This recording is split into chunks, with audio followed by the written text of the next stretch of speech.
Сегодняшнее видео про яркий и неприхотливый цветок, который способен украсить сад на все лето. Более того, это растение зацветает уже в июне и не прекращает цвести вплоть до самых осенних морозов. Называется циния. Это неприхотливое растение многие знают еще под названием майор. На сегодняшний день известно около 22 видов цинии, среди которых есть как популярные классические сорта, так и редкие, удивительной красоты гибриды. Например, в России наиболее распространенным видом считается циния изящная. Это выносливое травянистое растение вырастает в высоту от 30 см и до 1 метра, и даже более, в зависимости от сорта. Его расцветки самые разнообразные, начиная с белых и кремовых, и заканчивая красными, желтыми, фиолетовыми и сиренево-лиловыми раскрасками. Поэтому неудивительно, что большинство цветоводов любят и ценят эту культуру не только за ее неприхотливость и безупречный вид, но и за яркость и многообразие, а также длительный период цветения. Цветет циния пышно и продолжительно. Эти цветы очень эффектно смотрятся в рабатках и на клумбах. Яркие цинии способны украсить любой участок, причем каких-то специальных условий и сложностей в уходе они от вас не потребуют. Друзья, поделитесь, пожалуйста, в комментариях своими секретами по уходу за цинией. Уверена, что многие из вас уже выращивали это растение. Буду всем благодарна за ваши советы и лайки. И не забудьте подписаться на наш канал, чтобы не пропустить выход новых видео. Так как это растение родом из Мексики, оно отличается не только своим выразительным и помпезным видом, но и устойчивостью к сильной жаре и засухе. Но в садах с холодными зимами эту культуру выращивают как однолетник. Такие цветы станут прекрасным решением для создания яркого цветника, особенно в условиях жаркого и засушливого климата.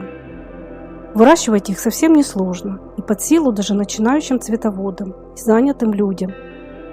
Зато преобразить свой сад с их помощью вы сможете чуть ли не на все лето, вплоть до прихода осенних заморозков.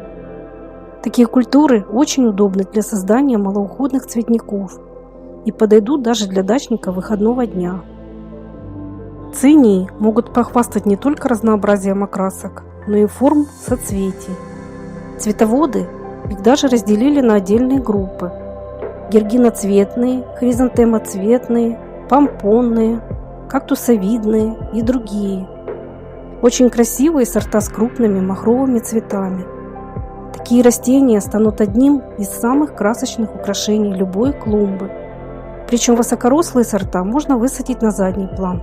Более низкие цинии создадут яркий акцент в центре или на передней части клумбы.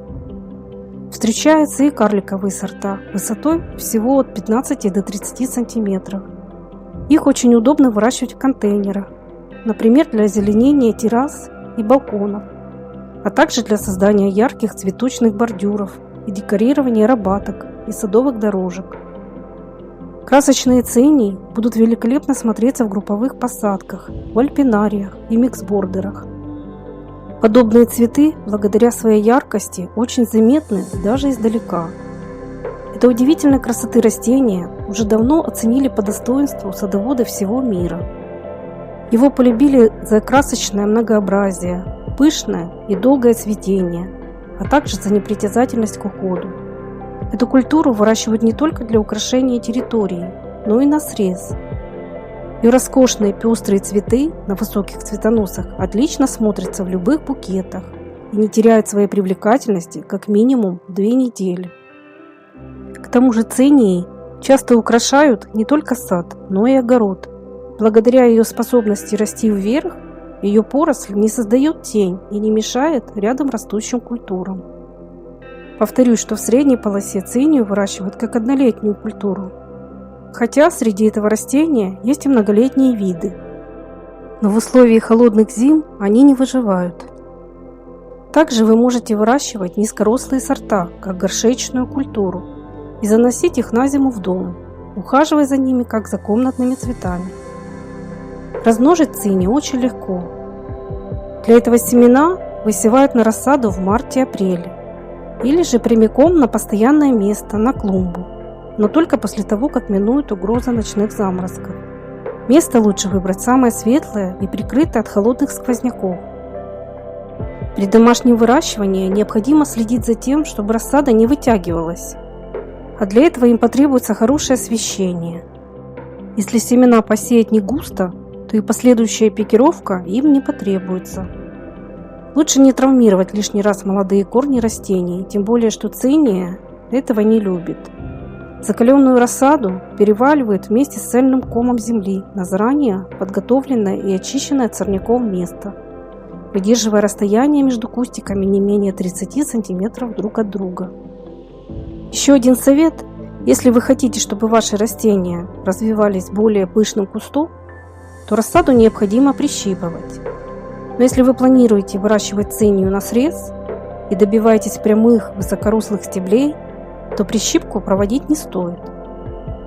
Циния отблагодарит вас роскошным и обильным цветением после подкормок универсальными удобрениями для цветущих культур. Такие растения будут хорошо сочетаться с другими яркими однолетниками, например, бархатцами, вербеной, астрами и хризантемами, лобелией, агератумом и львиным зевом. Обязательно посадите эти неприхотливые цветы, и вы получите яркий праздник в своем саду на весь сезон. А если вам эта информация была хоть немного полезной, то не забудьте, пожалуйста, поставить лайк, и до новых встреч на нашем канале.